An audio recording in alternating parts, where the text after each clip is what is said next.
Récemment, une opération militaire menée conjointement par les États-Unis et Israël a frappé l'Iran avec une grande force. Et cela a coûté la vie au chef suprême du pays. L'ayatollah Ali Khamenei était l'homme le plus puissant d'Iran. Il dirigeait le pays depuis près de 37 ans, et sa mort a laissé un immense vide au cœur de ce régime. Peu après, les principaux dirigeants se sont réunis pour décider qui prendrait sa place, mais quelque chose d'inattendu s'est produit. Le bâtiment où il se trouvait a été touché par une violente attaque aérienne. Plus de 80 hommes importants du régime se trouvaient là à ce moment précis, essayant de décider de l'avenir du pays. Et, malgré cela, le gouvernement a tenté de se réorganiser à la hâte. Et ce dimanche, ils ont officiellement annoncé le nouveau dirigeant, Mojtaba Khamenei, fils de l'ancien ayatollah, âgé de 56 ans.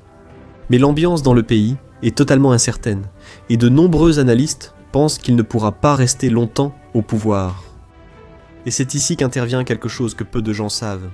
Il existe une prophétie dans la Bible, écrite par le prophète Jérémie, qui décrit quelque chose de surprenant à propos de tout ce qui se passe actuellement dans cette région.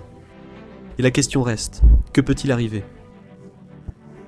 L'Iran sera-t-il totalement détruit, ou se relèvera-t-il encore plus fort ?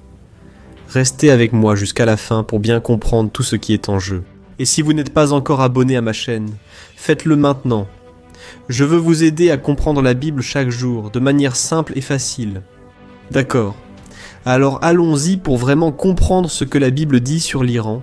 Nous devons d'abord remonter dans le temps. À l'époque où les prophètes de l'Ancien Testament écrivaient, l'Iran ne portait pas ce nom. Cette région du sud-ouest, qui fait aujourd'hui partie du territoire iranien, était connue sous le nom d'Élam. Et c'est précisément à propos de cet endroit, Élam, que la parole de Dieu apporte une série de prophéties à travers le prophète Jérémie, là, au chapitre 49 de son livre. Et je veux que vous fassiez très attention à ce que dit le verset 35, car il décrit quelque chose qui rappelle beaucoup ce que nous voyons se produire aujourd'hui. Regardez ce que dit la Bible. Ainsi parle l'Éternel des armées. Voici, je briserai l'arc d'Élam. Il a dit va, va, va, va, va, va, va, va. Il a dit va, va, va, lui, va. Et il a dit va, et il a dit va, va, va. Il a dit va, va, et il a dit va, va, va, va, va, va, va, va. Il a dit va, va, va, va, lui, va, va. Miracles. Lutar. Então, se nós trouxermos para la réalité d'aujourd'hui. La question qui se pose est, quelle arme joue le même rôle que cet arc ? Qu'est-ce que l'Iran utilise aujourd'hui pour attaquer à distance et montrer sa puissance ? Le programme de missiles balistiques de l'Iran est aujourd'hui considéré comme le plus grand et le plus diversifié de tout le Moyen-Orient. Nous parlons de missiles capables d'atteindre des cibles à plus de 2000 km de distance, pouvant ainsi atteindre Israël. Des bases américaines là-bas dans le golfe Persique et même une bonne partie de l'Europe. De plus, le pays développait également des flottes entières de drones d'attaque et avançait dans un programme nucléaire qui mettait le monde entier en état d'alerte. Et c'est précisément contre ces armes puissantes que les opérations récentes ont été dirigées. En 2025, lors d'une opération appelée, les États-Unis ont lancé des bombes contre les installations nucléaires de Fordham, Natanz et Ispahan. Et, selon les rapports du Pentagone, le programme nucléaire iranien a été retardé d'au moins 1 ou 2 ans. Et déjà lors de cette opération que nous voyons maintenant, Israël a déclaré avoir neutralisé plus de 300 lanceurs de missiles, et même une installation nucléaire secrète dans les environs de Téhéran, qui était utilisée pour développer des composants d'armement. Les armes à longue portée de l'Iran, qui sont justement la base de sa puissance et de sa capacité d'attaque militaire, sont en train d'être sérieusement affaiblies. Autrement dit, l'arc d'Élam est en train d'être brisé, et cette prophétie va encore plus loin que l'arc. La Bible raconte dans Jérémie 49, verset 38, que Dieu établirait son trône en Élam, et qu'il en retirerait le roi et ses princes. Mais qui seraient ces princes qui soutiennent le régime iranien de nos jours ? Je vais t'expliquer. L'Iran ne fonctionne pas comme une démocratie ordinaire comme la nôtre, c'est un gouvernement religieux, contrôlé par des clercs, qui sont les chefs de leur religion. Et au sommet de tout ce système, Il y a justement l'Assemblée des experts, ce conseil de 88 chefs religieux dont j'ai parlé au début de la vidéo. Eh bien, et qu'est-ce qu'on a vu ces dernières semaines? Le guide suprême a été tué, le bâtiment de l'Assemblée a été bombardé juste au moment d'un vote important, et plusieurs commandants militaires de haut rang, ceux qui prennent les décisions les plus importantes, ont perdu la vie. Autrement dit, le système qui gouverne l'Iran depuis près d'un demi-siècle est touché directement à la tête, et pas seulement aux extrémités. Et les conséquences de ce qui se passe là-bas sont déjà en train de se répandre dans le monde entier. En réponse à ces opérations militaires, l'Iran a fait quelque chose qu'il avait toujours menacé de faire pendant des décennies, mais qu'il n'avait jamais réellement fait. Ils ont fermé le détroit d'Ormuz. Ce canal est un passage maritime très étroit entre l'Iran et Oman, avec seulement 33 km de largeur à son point le plus resserré. Et environ 20% de tout le pétrole consommé sur la planète passe par là. Le trafic maritime est tombé pratiquement à zéro. Les compagnies d'assurance ont refusé de couvrir les voyages, et le prix du pétrole a déjà grimpé d'environ 30%. De grandes puissances comme la Chine, l'Inde, le Japon et la Corée du Sud dépendent directement de tout ce qui passe par cette route. Et cela n'est pas loin de nous, mes frères. Quand le prix du pétrole augmente sur le marché international, le carburant augmente ici au Brésil, le gaz de cuisine augmente et le coût du fret augmente aussi. Et quand le coût du fret augmente, le prix des aliments au supermarché augmente aussi. Ce qui se passe là-bas arrive ici. Diretamente na mesa da sua casa. Et c'est précisément cet effet global qui rend le texte du prophète Zacharie, au chapitre 12, si pertinent pour le moment que nous vivons actuellement. Je tiens à te lire ce que disent les versets 2 et 3, car on dirait qu'ils ont été écrits pour notre époque. Regarde ce que dit la Bible. Voici que je ferai de Jérusalem une coupe d'étourdissement pour tous les peuples d'alentour, et il arrivera en ce jour-là que je ferai de Jérusalem une pierre pesante pour tous les peuples.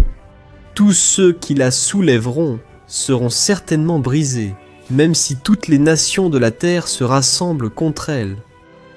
Regardez cela, frères, et que voyons-nous? Le conflit qui secoue l'Iran tourne justement autour d'Israël, et ses conséquences touchent déjà les routes commerciales et les économies du monde entier. Et ce n'est pas tout, frères. Le prophète Ézéchiel, là, au chapitre 38, décrit une union de plusieurs pays qui marchera contre Israël dans les derniers jours. Et l'une des principales nations qu'il mentionne dans cette alliance est la Perse, qui, comme nous le savons, est l'ancien nom de l'Iran.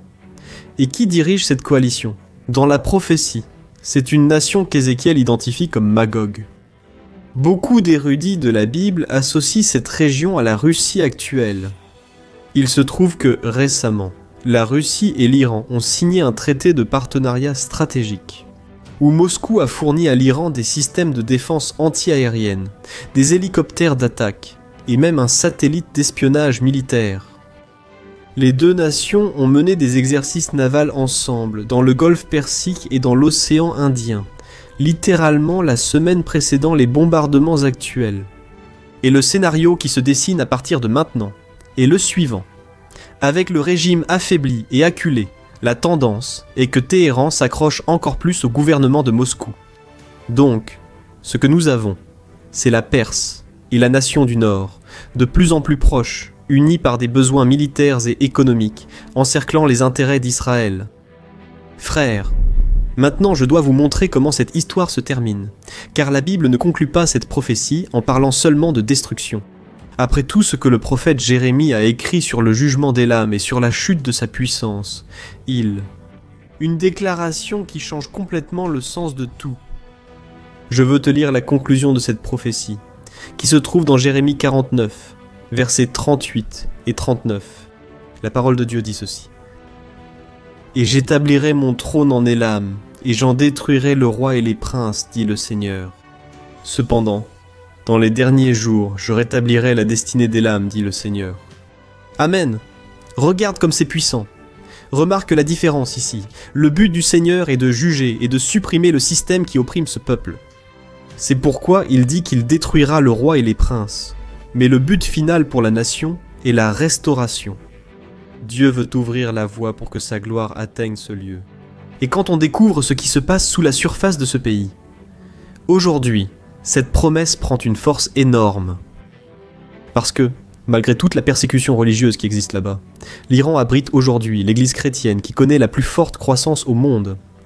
Ce sont des églises souterraines, cachées à l'intérieur de maisons ordinaires, sans bâtiments luxueux et sans direction centralisée, mais qui sont réparties dans tout le pays. Beaucoup de ces Iraniens découvrent Jésus à travers des rêves, des visions surnaturelles. Ce sont des personnes courageuses, qui risquent de la prison, la torture et même la mort elle-même pour avoir décidé de suivre Jésus. Dans un pays où abandonner l'islam était considéré comme un crime très grave. Et, malgré cela, l'évangile ne s'arrête pas. Il continue de se répandre de famille en famille, de vie en vie, avec une force qu'aucun régime humain n'a réussi à contenir jusqu'à aujourd'hui. Alors, lorsque vous regardez les informations sur l'Iran à la télévision ou sur Internet, ne voyez pas seulement les missiles, les sanctions économiques et les conflits à cause du pétrole. Ce qui se passe là-bas, en réalité, c'est Dieu qui accomplit exactement ce qu'il a promis. La chute de ce régime peut être exactement la réponse aux prières de milliers de personnes. Mais si dans... Que l'autorité. Et c'est pourquoi ma question pour toi aujourd'hui est très simple. De quel côté voudras-tu être lorsque toutes ces choses s'accompliront ? Parce que la même Bible qui a décrit et écrit en détail ce qui se passe maintenant, décrit aussi ce qui va arriver à chacun de nous. Et la seule décision sûre que tu peux prendre, c'est celle qu'il a promise en Jésus-Christ, tant qu'il est encore temps. Amen. Voilà pourquoi je t'invite à marcher avec moi. Tous les jours, je fais la prière du matin, la prière du soir, en apportant des enseignements de la parole d'une manière facile à comprendre. Et si tu as aimé cette vidéo, partage-la avec le plus de personnes possible. Je crois que cela va éclaircir beaucoup de doutes, apporter de la lumière à beaucoup de personnes qui sont effrayées par les événements d'aujourd'hui. Je vais aussi mettre ici à l'écran 2 vidéos pour que tu puisses les regarder. Je t'attends dans la prochaine vidéo. Que Dieu te bénisse puissamment. Je t'embrasse fort.